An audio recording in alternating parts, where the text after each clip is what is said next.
সেনা সদস্য আরিফের অকাল মৃত্যুতে গ্রামের বাড়িতে শোকের ছায়া নেমে এসেছে।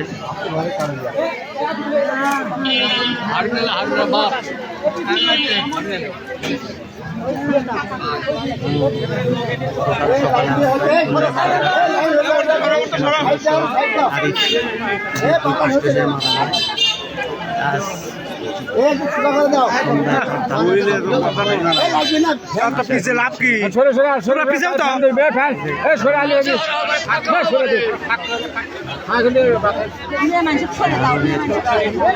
গরম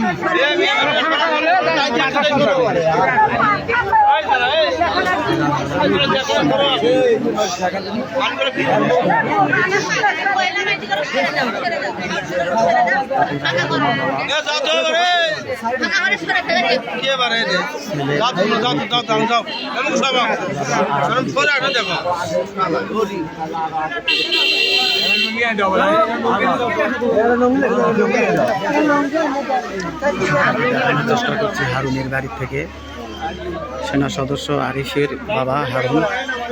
এখানে হাজার হাজার নারী এবং পুরুষ তার লাশ দেখার জন্য ভিড় করছে। লাশ এখনো গ্রামের বাড়িতে পৌঁছেনি, যেহেতু সে সেনা সদস্য। অনেক কিছু চড়াই অবতীর্ণ করার পর তার লাশ সে গ্রামের বাড়িতে আসবে, পেশায় তার মাটি হবে। সকলকে ধন্যবাদ জানিয়ে আজকের ভিডিও এখানে শেষ করলাম। খোদা হাফেজ, আসসালামু আলাইকুম।